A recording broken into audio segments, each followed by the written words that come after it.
Orang kalau sudah menikah itu etos belajarnya juga tidak sama dengan sebelum menikah.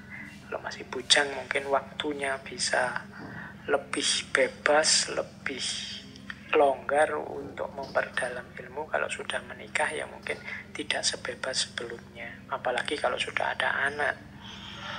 Jadi cari ilmu dulu, baru bekerja, baru menikah. Ya saya bilang ini bukan harga mati. Tapi kalau bisa seperti ini ideal. Ya mungkin dalam kasus seorang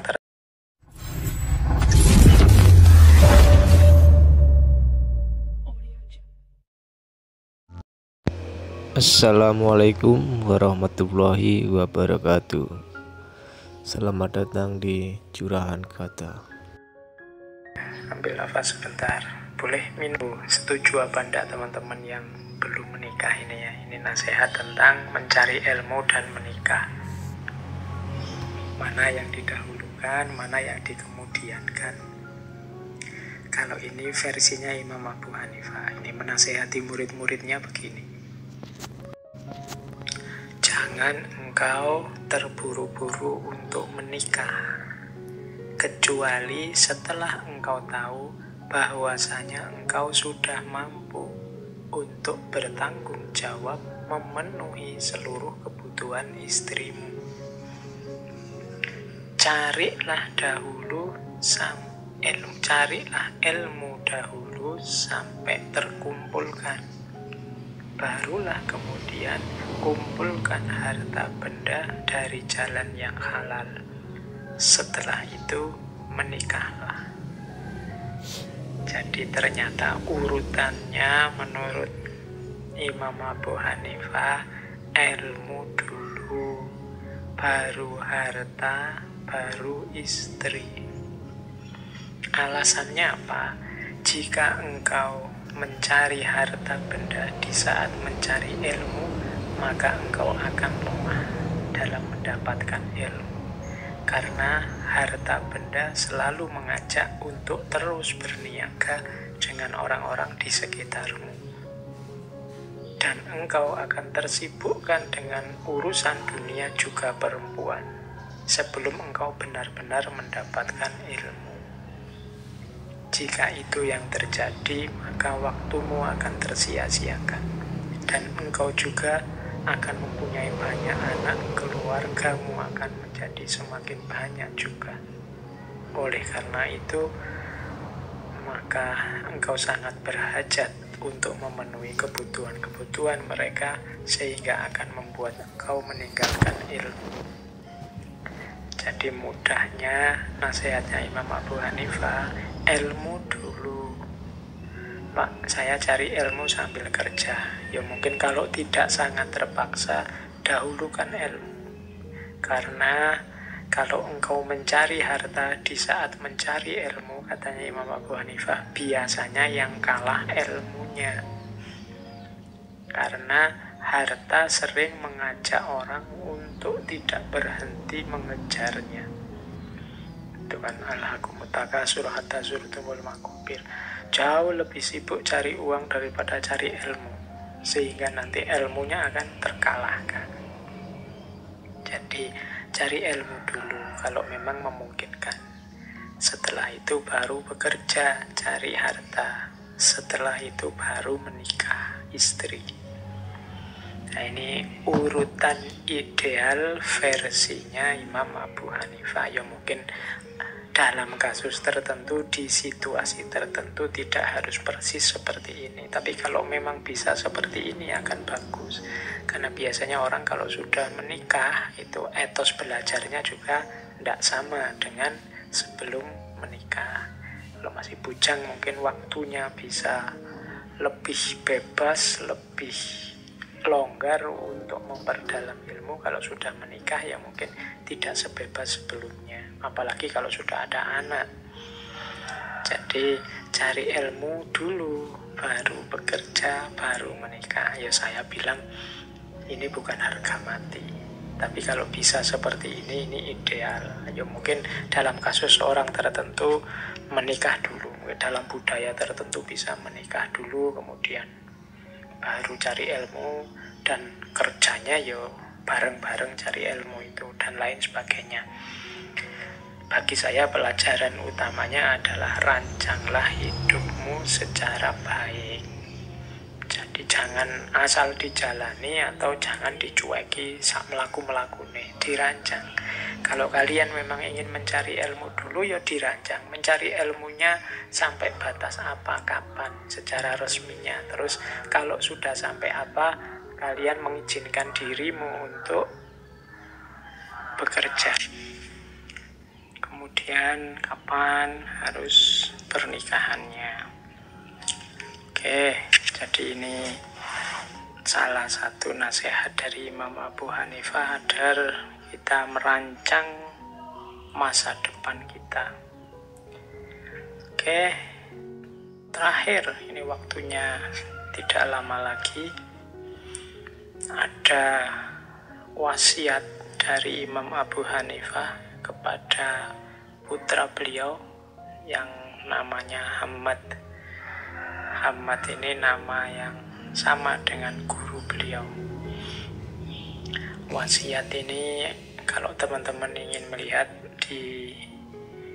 muat di kitab Jami'ul Usul fil Auliya. Ada 20 nasihatnya Imam Abu Hanifah terhadap putra beliau. Ya cuma saya tidak bawa 20-20-nya, monggo teman-teman yang minat dicek sendiri. Saya bawa satu saja, mengingat waktunya kita. Jadi ini mungkin wasiat yang ke-19 atau 20, wasiat terakhir dari Imam Abu Hanifah. Jadi saya ambil satu ya, wasiat untuk putra beliau. Katanya Imam Abu Hanifah kepada Hamad, hendaklah engkau berpegang dan bersandar pada 5 hadis yang telah aku seleksi dari 500.000 hadis. Jadi Imam Abu Hanifah menasihati putra beliau dengan 5 hadis favorit beliau. Makanya ini yang saya cantumkan, tidak 19 yang lain, mungkin 19 yang lain. Silahkan teman-teman lihat sendiri. Insya Allah isinya baik-baik. Apa sih 5 hadis favoritnya Imam Abu Hanifah yang beliau menyeleksi dari 500.000 hadis? Yang pertama adalah innamal a'malu binniyat wa innama likulli imri'in ma nawa. Sesungguhnya amal perbuatan itu tergantung niatnya. Jadi ini teman-teman pastinya sudah ngerti ya. Jangan lupa niat yang baik. Dalam hidup kita ada banyak aktivitas, ada banyak kegiatan. Kegiatan itu bisa bernilai ibadah, bisa bernilai sekedar capek, bisa bernilai hasil duniawi, bisa bernilai dan macam-macam. Semuanya kuncinya di niat. Nanti itu hadisnya sebenarnya panjang, termasuk ya barang siapa kalau niatnya hanya dunia ya hanya itu saja yang diperoleh. Kalau niatnya hanya perempuan untuk dinikahi, mungkin hanya itu saja yang diperoleh. Kuncinya tetap ada pada niat. Maka bersihkan pikiran, apapun aktivitas, nawaitunya harus nawaitu yang terbaik. Apa sih nawaitu yang terbaik itu? Ya selalu lillahi ta'ala. Jadi puncaknya niat itu selalu lillahi ta'ala. Maka innamal a'malu binniyat. Begitu kita lillahi ta'ala, insya Allah nanti buahnya amal kita tidak hanya hasil kalkulasi duniawi konkret, tapi juga di situ ada manfaat, ada barokah, ada ridho dari Allah. Jadi yang pertama ini favoritnya Imam Abu Hanifah yang dinasihatkan kepada putra beliau. Yang kedua, min husni islamil mar'i tarkuhu ma la ya'ni. Di antara ciri kebaikan Islamnya seseorang adalah meninggalkan apa-apa yang tidak ada gunanya, tidak ada urusannya dengan dirinya. Jadi hadis ini dinasihatkan oleh Imam Abu Hanifah kepada putra beliau untuk mengingatkan putranya, mungkin ya dengan kata lain, wahai anakku, jangan disibukkan oleh hal-hal yang tidak ada gunanya. Muslim yang baik itu meninggalkan apa-apa yang tidak ada gunanya. Tidak ada gunanya saja jangan, apalagi yang jelek-jelek. Jadi tarkuhu mala yakni, tidak ada gunanya, tidak ada manfaatnya, mungkin ya tidak ada hubungannya dengan dirinya untuk peningkatan kualitas dirinya dan lain sebagainya. Jadi tarkuhu mala yakni, kita itu kan sering hari ini sibuk, capek, hilang pikiran, hilang tenaga untuk hal-hal yang sebenarnya tidak secara langsung ada manfaatnya untuk kita. Tarkuhu mala yakni, capek mengembangkan konflik, capek mencari kesalahannya orang lain, capek menunggu kejatuhan orang yang kamu benci dan lain sebagainya. Maka yuk ditinggal yang tidak ada gunanya. Ngapain hidup kita isi dengan yang manfaat-manfaat. Yang ketiga, la yu'minu ahadukum hatta yuhibbu li akhihi ma yuhibbu li nafsi. Tidak beriman seseorang di antara kalian sampai dia mencintai saudaranya seperti mencintai dirinya sendiri. Oh, ini kalimatnya agak dahsyat. La yu'minu, tidak beriman. Jadi kalau kita tidak mencintai saudara kita seperti kita mencintai diri kita sendiri, iman kita dipertanyakan. Ya mudahnya penjelasannya seperti tadi. Kalau kita tidak mau disakiti, jangan menyakiti orang lain. Karena menyakiti orang lain menunjukkan kita tidak cinta pada orang lain. Kenapa kita tidak mau disakiti? Karena kita cinta pada diri kita. Kalau tidak mau dirimu dicaci, ya jangan mencaci orang lain. Karena apa kamu tidak mau dicaci? Karena kan kau cinta sama dirimu. Maka perlakukan hal yang sama kepada orang lain. Kalau tidak mau dicubit, ya jangan nyubit. Tidak mau dipukul, jangan mukul. Tidak mau dicaci maki, jangan mencaci maki. Tidak mau dihasuti orang, tidak mau difitnah orang, jangan memfitnah. Kenapa? La yu'minu ahadukum hatta yuhibbu li akhihi ma yuhibbu li nafsi. Cintailah saudaramu. Maka peradaban Islam, peradabannya umat Islam itu harusnya isinya adalah orang-orang yang saling mencintai. Oke, bukan orang-orang yang saling memarahi, bukan orang-orang yang saling caci maki, bukan orang-orang yang saling mencari kesalahan, bukan orang-orang yang saling ingin menang sendiri. Kalau fenomena ini ada, berarti keimanan kita harus disempurnakan lagi. Hadis yang ketiga favoritnya Imam Abu Hanifah. Hadis yang keempat, nah ini nasihat untuk menjaga diri. Innal halala bayyinun wa innal harama bayyinun wa bainahuma umurun mutasyabihat mustabihat la ya'lamuhunna katsirum minan nas famanit taqos syubuhat istabarra lidinihi wa irdihi wa man waqa'a fis syubuhat waqa'a fil haram karra'i yar'a haulal hima yushiku ayar ta'afi ala wa inna likulli malikin hima ala wa inna himallahi maharimuhu ala wa inna fil jasadi mudwatun idza soluhal jasadu kulluhu wa idza fasadal jasadu kulluhu ala wahiyal qalb. Jadi kalau diterjemahkan, sesungguhnya yang halal telah jelas dan yang haram juga telah jelas. Ada juga yang tidak jelas, bainahuma umurun mustabihat, hal-hal yang tidak jelas. Jadi yang pasti halal itu jelas, yang pasti haram jelas. Di antara keduanya ada yang tidak jelas, mana halal, mana haram.